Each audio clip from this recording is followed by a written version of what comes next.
You're standing on a hilltop 15,000 years ago. A river cuts through the valley below. No fence, no wall, no sign saying you're entering anything. The ground belongs to no one. Or maybe it belongs to everyone. You could walk for days and never cross a border. For 290,000 years, that was normal. No countries, just land and people on it. So how did humans invent countries? The story doesn't start where you think. For most of human history, home wasn't a place. It was a family. People lived in small bands, 20 to 50 relatives, no address, no fixed territory. You moved when the food moved. That group stayed together because you knew everyone in it personally. In 1992, Oxford psychologist Robin Dunbar found something simple. The brain can only manage about 150 stable relationships. Below that number, you govern by gossip and reputation. Above it, the system breaks. You can't track hundreds of grudges, hundreds of debts. Every country today holds more than 150 people, so each one needed a workaround. For a brain never built for strangers. That workaround took thousands of years, and it started with a simple choice. Around 12,500 BC, a culture called the Natufians, in what's now the Middle East, stopped moving. They built round stone houses, storage pits, cemeteries, hunter-gatherers. No farming yet. They settled down first and figured out crops later. That changed how people saw the ground beneath them. When you're nomadic, land is something you pass through. When you're settled, land is something you invest in. You bury your dead in it. And once your ancestors are buried somewhere, that ground stops being just dirt. It becomes identity. Archaeologist Colin Renfrew argued that ancient burial monuments across Europe marked territory. The first border markers weren't fences. They were graves. But graves couldn't bind large numbers of strangers together. For that, you needed shared belief. In Turkey at Gobekli Tepe, archaeologists found carved stone pillars built around 9500 BC, 6,000 years before Stonehenge. The builders were hunter-gatherers with no permanent town nearby, gathered from scattered bands to build it together, driven by shared ritual. Archaeologist Klaus Schmidt summed it up simply: the temple came before the city. Belief came before borders. Dunbar's number says you can't personally know more than 150 people, but you can believe in the same God as 10,000 strangers you will never meet. Shared belief was the first technology that let humans cooperate beyond family, and every country since has run on some version of it. Shared belief doesn't make a state, though. For that, you need grain. Around 10,000 BC, people in the Fertile Crescent domesticated wheat. Political scientist James C. Scott argues the first states formed around grain, not root crops like yams. Grain ripens all at once, above ground, where it can be counted and taxed. A yam, underground, can't. The state, Scott says, began as a tax operation on wheat. Before you tax grain, you need walls. Around 8000 BC, Jericho built a stone wall over 11 feet high, with a tower and an internal staircase. Whether it kept enemies out or workers in,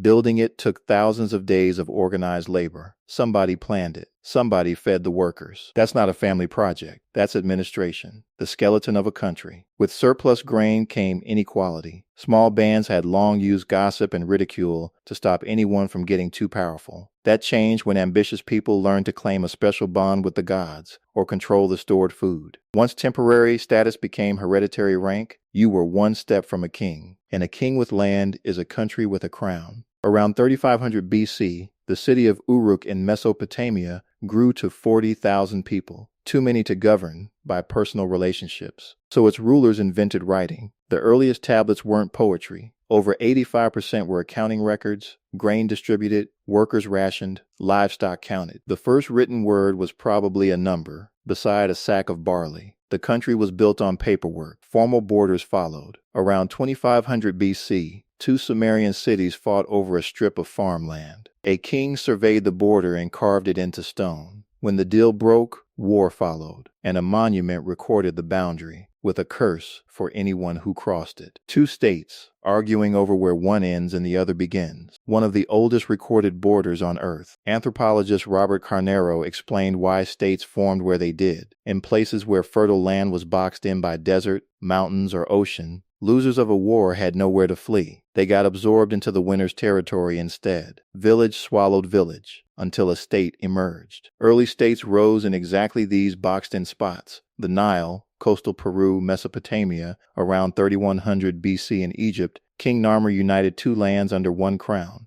built the same way many countries since have been built, by force. Not every civilization did it that way, though. The Indus Valley built cities on precise grids across 1,000 miles, yet shows little evidence of kings or armies, hinting at a system built on shared standards instead of conquest. Still, none of these were countries, not the way we understand the word now. A modern country needs ordinary people, not just kings, to feel they belong to the same community. That idea is recent. In 1648, the Peace of Westphalia ended decades of war in Europe and set the rule that each state controls its own affairs. Today's world of nearly 200 states runs on that framework. The legal framework came first. The emotional one came later. Historian Benedict Anderson called a nation an imagined community, because you will never meet almost any of your fellow citizens, yet you feel connected to them anyway. He credited the printing press. Shared newspapers, in a shared language, created the feeling of belonging to one story. Print made nations thinkable and profitable. Philosopher Ernest Gellner put it bluntly, nationalism doesn't wake sleeping nations, it invents them. When Italy unified in 1861, 3% spoke standard Italian. The rest spoke dialects that couldn't understand each other. The country came first. The people it claimed to represent came after, built through schools, shared language, national symbols. The French Revolution made it official. In 1789, France declared that sovereignty belongs to the nation, not the king, not God. Soon after, citizens were conscripted to fight, not for a lord, but for their country. The nation was no longer just a place to live. It became something you could be ordered to die for, a debt owed to an idea, not a person. Sometimes, borders came from people who never set foot in the country. In 1916, 2 European diplomats drew lines across the Middle East that became national borders. In 1884, European powers divided Africa among themselves, without inviting a single African ruler. When colonies gained independence, most kept those borders anyway, fearing that redrawing them would open a chaos nobody could close. The world is still inventing countries. South Sudan became the newest recognized state in 2011. The United Nations had 51 members in 1945. Today it has nearly 200. So, how did humans invent countries? In layers, settling land,